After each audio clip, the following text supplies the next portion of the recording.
It happens so fast. One moment you're standing there, thinking you've got everything under control, and the next, the ground beneath you collapses. The air feels heavier. Your heartbeat pounds so loudly you can barely hear your own thoughts.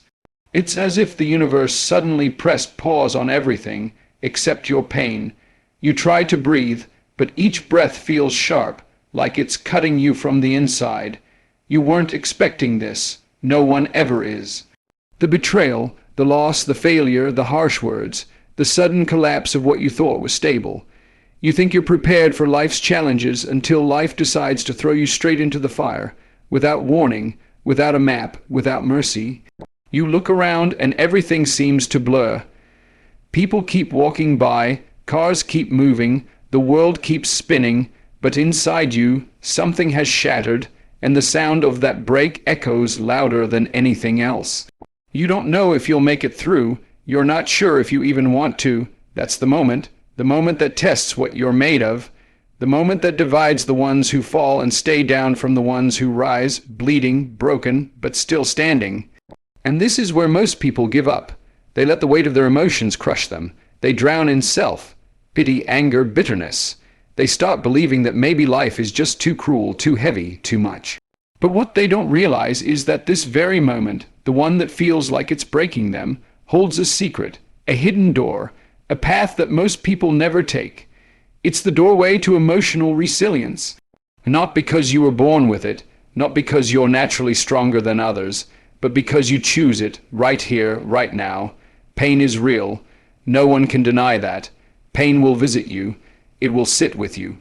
It will wrap around you and try to convince you that this is the end. It will whisper that you are not enough, that you have failed, that there's no coming back from this. And if you listen to those whispers long enough, you start to believe them.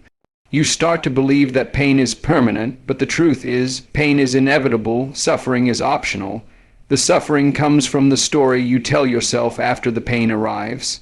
The suffering comes when you decide to become a prisoner of your emotions, when you hand over the keys and let your anger, fear, or sadness drive your life. But you can choose something else. You can choose to lean into the pain, to walk through it instead of around it. You can choose to see this moment not as a punishment, but as an opportunity to find out what you're really made of. People think emotional resilience means not feeling the pain.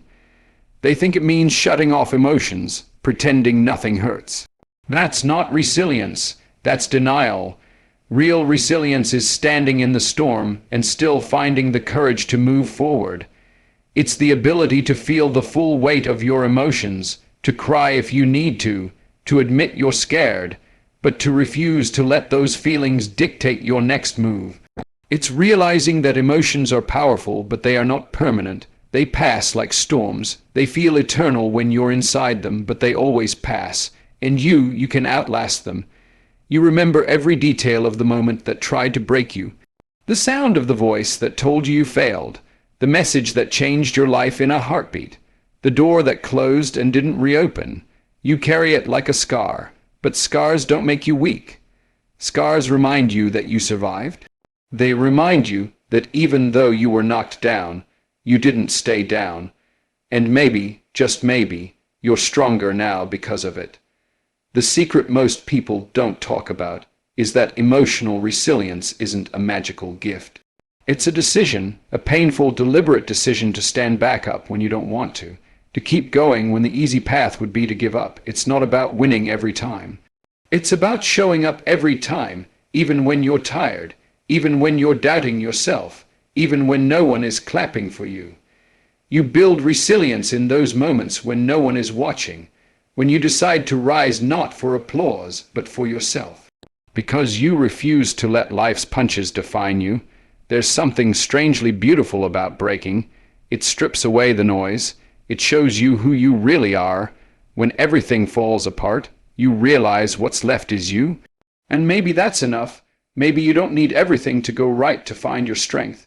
Maybe you just need to face what's going wrong and decide it won't own you. You won't let your story end here. You won't let this moment write your final chapter. You won't give up on yourself, even when part of you wants to. You feel the pressure in your chest, the knot in your throat, the shaking in your hands.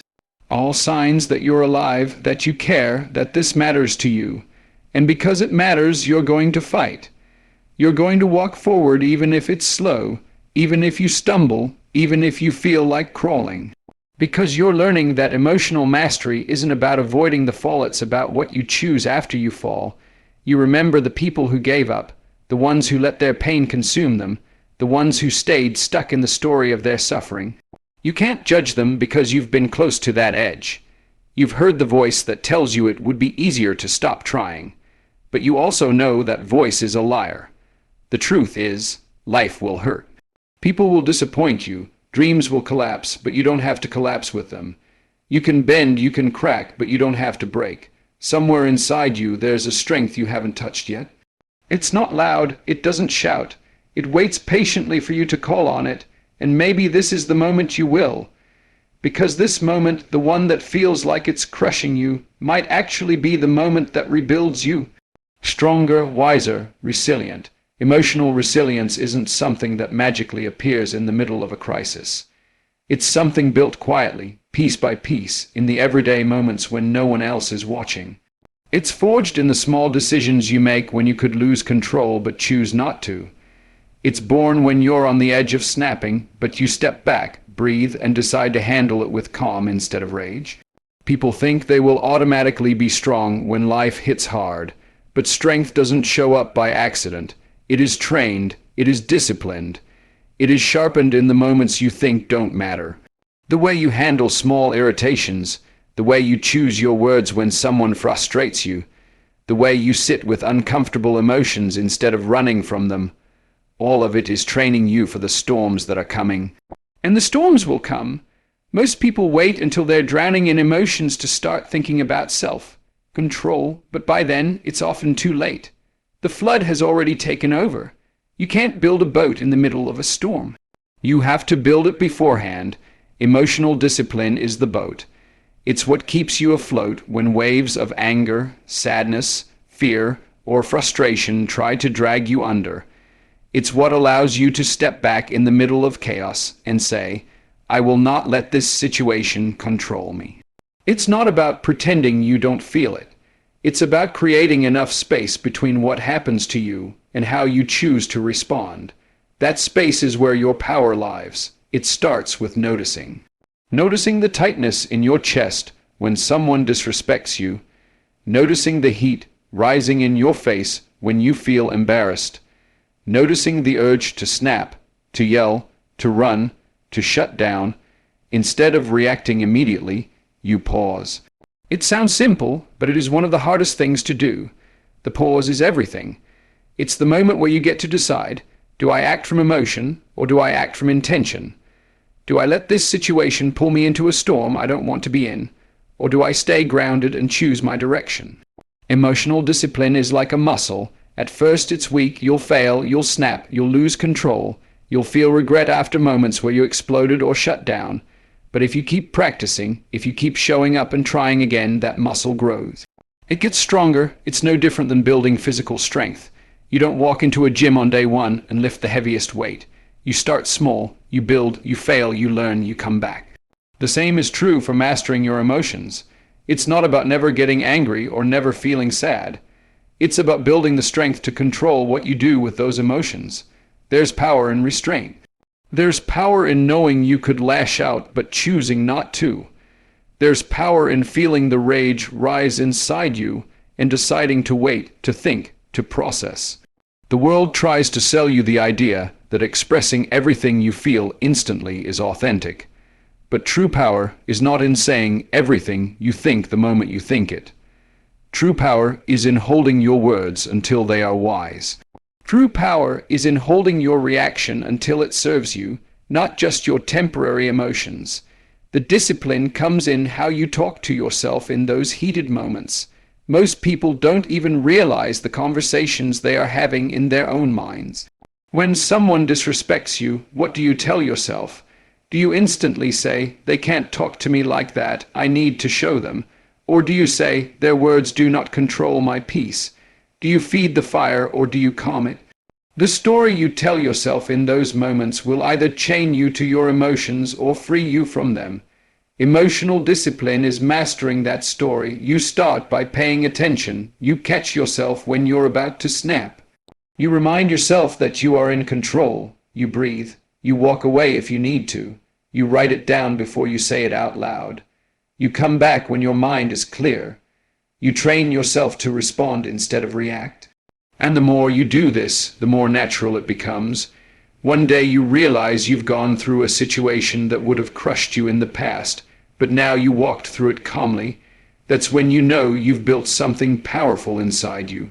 But it's not only about controlling anger.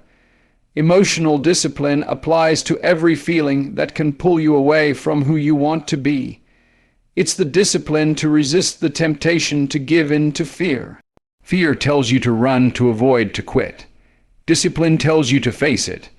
It's the discipline to sit with sadness without drowning in it, to allow the feeling but not let it paralyze you. It's the discipline to stay focused when your mind wants to wander into overthinking, when your thoughts start creating worst-case scenarios that haven't even happened yet. Emotional discipline is learning to take command of your mind and choosing which thoughts deserve your attention. Most people let their emotions lead them. They wake up and let their mood decide their day. They let one bad conversation ruin their entire morning. They let one disappointment define their whole week. But you don't have to live like that. You can lead your emotions. You can feel them, respect them, but choose not to be controlled by them. You can decide that no matter what happens around you, you will be steady within yourself. This kind of control doesn't come without cost. It takes patience. It takes humility. It takes getting tired of being a slave to your own feelings. It takes waking up one day and realizing you've let too many emotions wreck your peace, and you're no longer willing to live like that. That's when you commit to the work. That's when you start the discipline. That's when you tell yourself, I will not let my temporary feelings destroy what I'm building. You will still feel the pull of old habits. You will still want to scream when you're frustrated, to give up when you're afraid, to run when you're hurt. But each time you resist, you are training yourself to be stronger. Each time you choose calm over chaos, you're building a new pattern. Each time you lead your emotions instead of following them, you are becoming the kind of person who can face life's hardest moments without falling apart. Discipline isn't glamorous. No one claps for you when you walk away instead of fighting. No one celebrates when you choose to think before you speak, but you will feel the rewards inside. You will carry a quiet strength, an unshakable calm that nothing can take from you. That's the power of emotional discipline. It's what makes emotional resilience possible. It's what separates those who crumble from those who rise. It's what transforms you from someone who is tossed around by every feeling into someone who commands their own life. And when the next storm comes, because it will, you won't have to build your strength in panic. You will already have it, because you built it every day when it didn't seem to matter. And that is when you truly begin to master your emotions. Pain is a strange teacher. It arrives without invitation, stays longer than you want, and leaves marks you didn't ask for. Most people spend their entire lives running from pain, trying to avoid it, pretending they are fine, hiding behind distractions and noise so they don't have to feel it. But here's the secret that almost no one tells you. Pain is not your enemy. Pain carries a hidden gift, a lesson that can't be learned any other way. Pain is the doorway to your greatest strength, if you dare to face it instead of fleeing from it.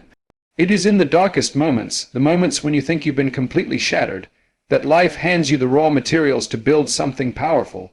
You see, pain does not come to destroy you. It comes to wake you up.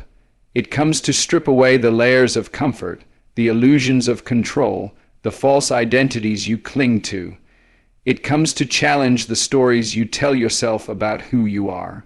When you fail, when you lose, when life falls apart, it forces you to ask the hard questions.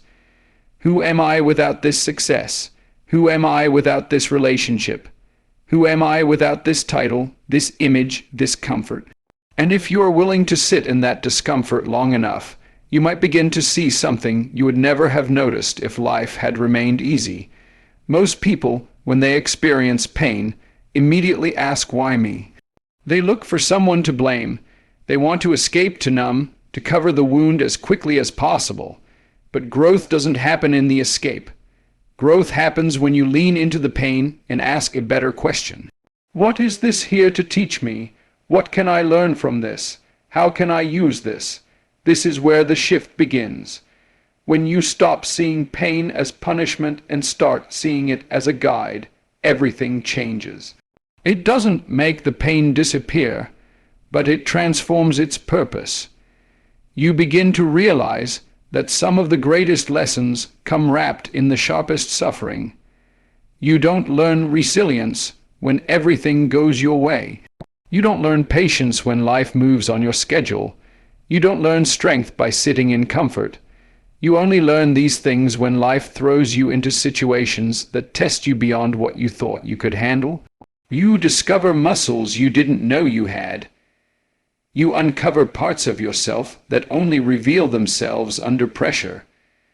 And while the process hurts, the result is a version of you that is sharper, stronger, and more capable than you were before. Think about the times in your life when you grew the most. Was it when things were easy? Was it when life handed you everything you wanted?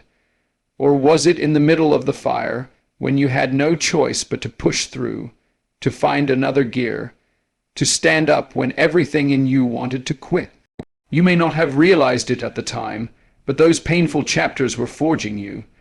They were building something inside you that no success, no applause, no comfort could ever build. Pain was sharpening you.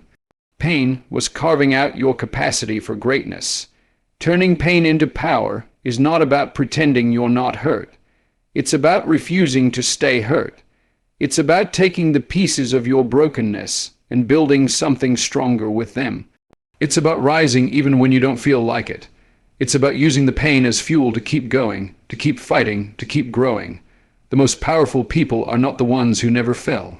They are the ones who fell, who cracked, who bled, who faced nights they thought would never end and still chose to get back up.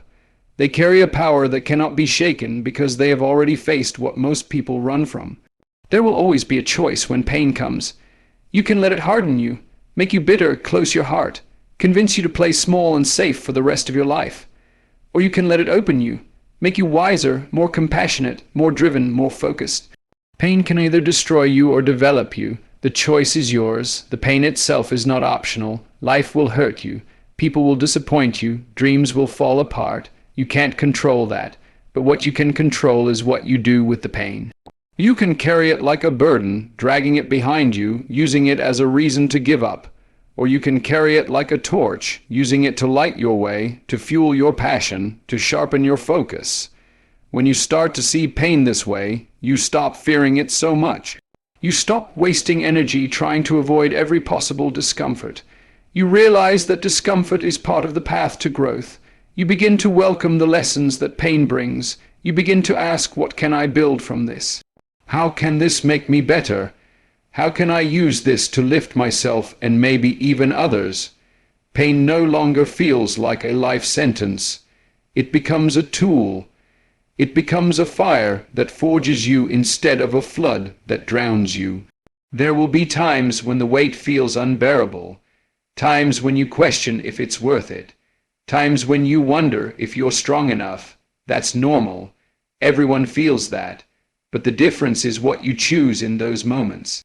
Some people let the pain stop them forever. They never try again. They never open their hearts again. They never dream again. But you can be different. You can be the one who decides that pain will not write your story. You can decide that even though life knocked you down, you will stand. You will use what broke you to build you. And as you keep walking, as you keep pushing through, you will begin to notice something. The things that used to shake you don't shake you as easily anymore. The problems that used to seem overwhelming start to look manageable. You realize you've grown. You've built something inside you that no one can take away. That's the power pain gives you when you choose to use it. That's the transformation that happens when you stop asking why me and start asking what's next. Pain does not come to destroy you. It comes to reveal you. It shows you what's still weak. It shows you where you need to grow. It shows you the gaps in your strength. And if you are willing to face it, if you are willing to walk through it instead of running, you will come out on the other side with something far greater than comfort. You will come out with power, real, unshakable, earned power. The kind of power that can't be bought, that can't be borrowed, that can't be faked. The kind of power that makes you unbreakable from the inside. And that power will not only carry you through your own storms, but it will become a light for others who are still lost in theirs. Emotional resilience is not something you achieve once and then forget about. It is something you cultivate every single day. It's a decision you make in the quiet, unseen moments, long before life tries to knock you down again. It's the commitment to keep strengthening your mind and guarding your peace, no matter what comes your way. There will always be new challenges, new heartbreaks, new disappointments, but emotional resilience is what allows you to face them without losing yourself. It's the steady anchor that holds you when the storms return, because they always do. Life will continue to test you, but each test becomes an opportunity to reinforce what you've built inside. The true test of emotional resilience is not when things are calm. It's easy to feel strong when life is going your way, when people are kind, when circumstances are smooth. But the real measure is what happens when pressure rises, when people misunderstand you, when plans fall apart, when you are exhausted, when nothing seems to work. That is when emotional resilience either stands or collapses. That is when you find out if your peace is dependent on outside comfort, or if it's something you've truly built within yourself. It's in these moments that the discipline, the mindset, the patience you've been practicing show their value. You can't pretend resilience. You can't fake it when life hits you hard.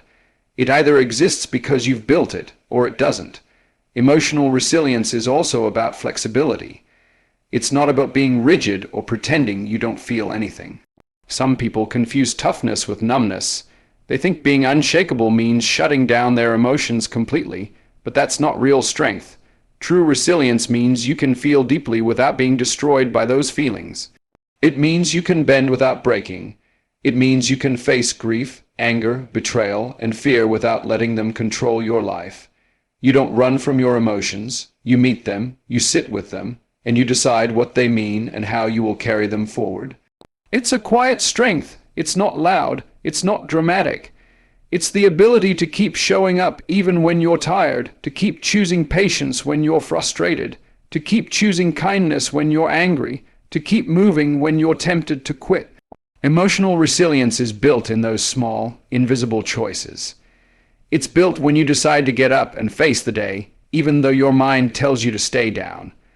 It's built when you choose to forgive, even though every part of you wants to hold on to resentment. It's built when you choose to trust life again after being hurt, when you choose to believe in yourself again after failing. The people who have the strongest emotional resilience are not the ones who have had perfect lives. They are often the ones who have been broken the most, who have faced the deepest struggles, who have walked through fires that would have consumed other people. But instead of staying down, instead of letting the pain define them, they used it. They let the scars remind them of what they survived, but they didn't let the scars dictate their future. They didn't let the past become a prison. They found a way to transform their hurt into wisdom, their setbacks into fuel, their losses into deeper strength.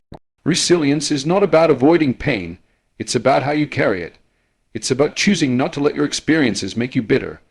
It's about standing in front of life's hardest moments and saying, "This will not break me. I may feel it, I may cry, I may stumble, but I will not stay down. I will rise." And when you rise enough times, you begin to believe in your own ability to withstand the next hit. You develop a quiet confidence, not because you think life will be easy, but because you know you can handle whatever it brings. That's what resilience gives you, a calm certainty that you are stronger than the storms.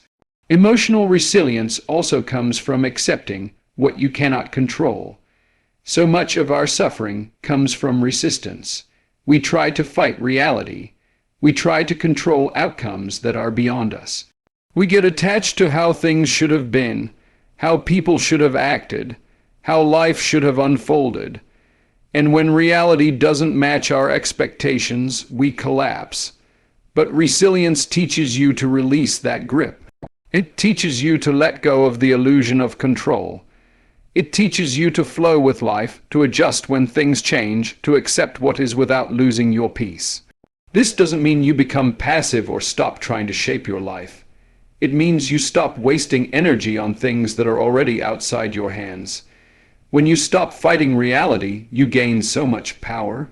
You gain clarity. You begin to see where your energy is best spent. You begin to focus on what you can build, what you can influence, what you can control. Your attitude, your actions, your mindset, your response.